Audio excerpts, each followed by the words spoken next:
रामकृष्ण हरे. सज्जन हो, आपण शांती ब्रह्म एकनाथ महाराज यांच्या हरिपाठावर विवरण करीत आहोत आणि आजचा अभंग क्रमांक आहे 16वा. अभंग ऐका.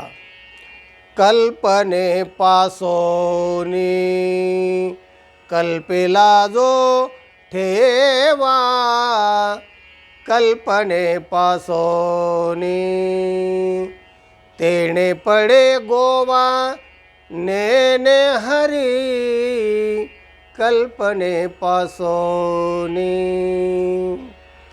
थोडी पार्श्वभूमी आपल्याला याच्यात पाहायला पाहिजे की हे जे शरीर आहे ना, तर हे पंचमहाभूतांचं आहे आणि या बाह्य शरीरामध्ये कर्मेंद्रिय आहेत, म्हणजे पंचकर्मेंद्रिय आणि हे शरीर पंचमहाभूतांचं. आणि याच्यातमध्ये जे सूक्ष्म शरीर आहे, ज्याला आपण लिंगदेह म्हणतो, वासनात्मक देह म्हणतो, सूक्ष्म शरीर म्हणतो, अशा प्रकारचं आतमध्ये जे आहे ना, तर ते जे शरीर आहे त्यालाच शास्त्रकाराने अंतःकरण चतुष्टय असं म्हटलेलं आहे. म्हणजे अंतः म्हणजे आतलं, करणम म्हणजे ज्ञानस्य साधनम, आतलं जे ज्ञानाचं साधन आहे ते चतुष्टय म्हणजे 4 प्रकारचं आहे. ते कोणतं आहे?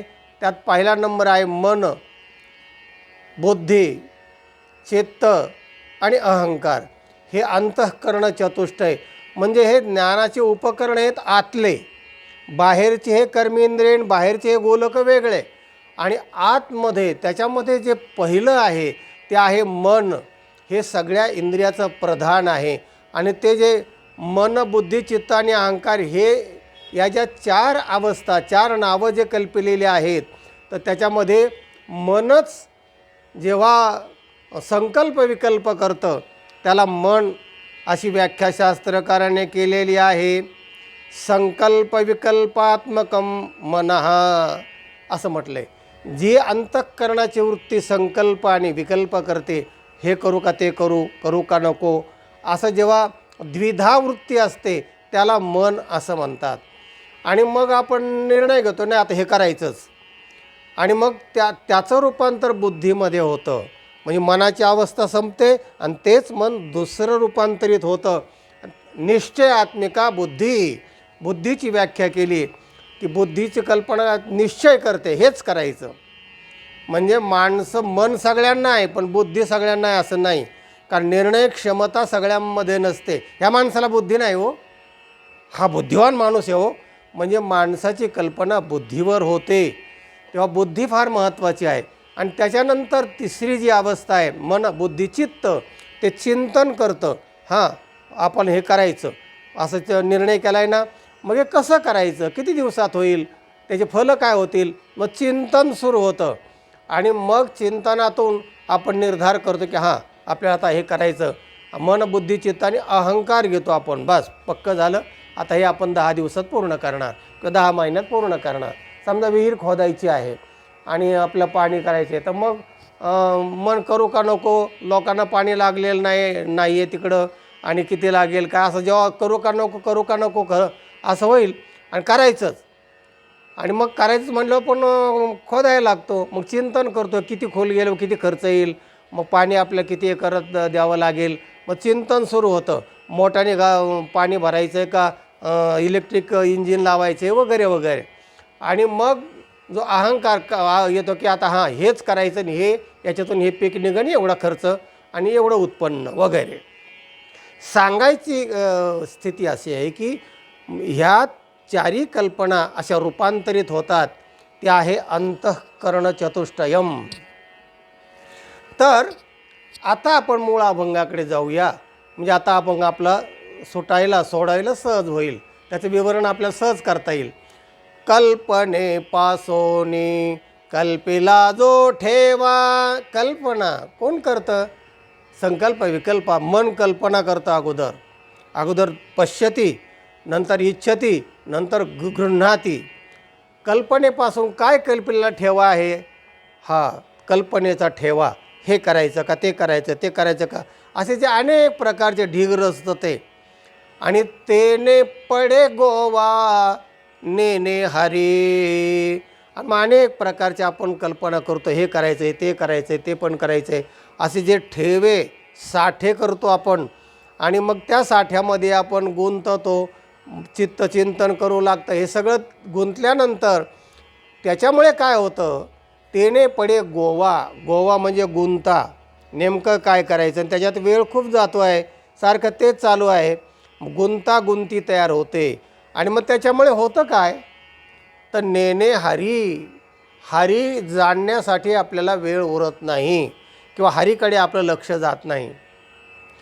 दुसरं चरण महाराज म्हणतात, दिधल्या वाचोनी फळप्राप्ती कैची. काहीतरी द्यावं लागतं आणि मग काहीतरी मिळत असतं. कुछ पाने के लिए कुछ खोना पडता है, अशी एक म्हण आहे. तेव्हा काहीतरी द्यावं लागतं, देवालासुद्धा भगवंतालासुद्धा काहीतरी द्यावं लागतं. काय द्यावं लागतं, तुझं औदार्य स्वतंत्र असं म्हटलं आहे. देवाचं औदार्य स्वतंत्र आहे, पण घेसे तेव्हा देसे ऐसा अससे उदार. तो काहीतरी घेतो आणि मग देतो, मग त्याचं देणं ढसाळ आहे. घोग माप असं तुकाराम महाराजांनी म्हटलेलं आहे. म्हणजे दूधच्या वाटीसाठी एकदम त्या दुधाचा समुद्र देऊन टाकला, मी त्याचं देणं ढसाळ आहे. पण तो अगोदर काहीतरी घेतो आणि मग देतो. ऐसा असं सेवोदार, काय देवा राखो तुमचे कृपणाचे द्वार. तू कृपण आहेस, अगोदर घेतोस आणि मग देतोस. असं संत देवाशी भांडलेले आहेत. तेव्हा दिदल्या वाचोनी फळप्राप्ती कैची, इच्छा कल्पनेची व्यर्थ बापा. इच्छा कल्पनेची व्यर्थ बापा. इच्छा कल्पना हे सगळे मनाचे खेळ आहेत आणि हे व्यर्थ आहेत. मग जर तुम्हाला सार्थ व्हायचं असेल आणि व्यर्थ घालवायचं असेल तर इच्छा वेते जवळे हारीचे चरण, सर्व नारायण देतो तुझ. नाथ महाराज म्हणतात, तुला इच्छाच करायची ना, कल्पनाच करायची ना, ठेवाच जर जमवायचा आहे ना, तर मग हरीचे चरण, त्याची इच्छा कर आणि हरी हरी म्हणत राहा. मग काय होईल, न तुटे कल्पना अभिमानाच्या गाठी, घेता जन्म कोटी हरी कैचा. आपल्या कल्पना तुटत नाहीत आणि न तुटे कल्पना अभिमानाच्या गाठी. अभिमान याचा, त्याचा अभिमान त्याचा, आणि पक्क्या गाठी त्या बसलेल्या असतात आणि मग त्या गाठी सुटत नाहीत आणि तुटत पण नाही. घेता जन्म कोटी हरी कैचा. कोटी जन्म घेतले तर हरी मिळणार नाही. एका जनार्दनी सापडले खूण, कल्पना अभिमान हरी झाला. नाथ महाराज म्हणतात, सद्गुरूच्या कृपेने मला मात्र खूण सापडली आणि कल्पना आणि अभिमान सगळं हरी झाला, हरिरूप झाला. हरिरूप झाले, जाणीव हरपले, असे हरिरूप त्याचं अंतःकरण झालं, मन उन्मन झालं, अशी अवस्था नाथ महाराज म्हणतात झाली. तेव्हा मुद्दा असा की ही सत्संगतेने घडतं, सद्गुरू कृपेने घडतं.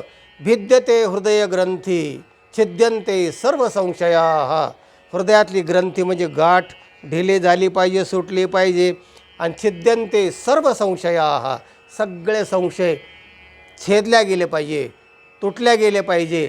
आणि मगच मनुष्य आनंदमय मंगलमय होतो, मगच मनुष्य खऱ्या अर्थाने सुखी होतो, अखंड सुखी होतो, असा या व्हिडिओचा तात्पर्य अर्थ आहे. सज्जन हो, हा व्हिडिओ इतरांना पाठवा, लाईक करा. ज्यांनी चॅनलला सबस्क्राईब केलं नाही त्यांनी जरूर सबस्क्राईब करा. ज्ञान वाटेत रहा, आनंदी रहा. रामकृष्ण हरी.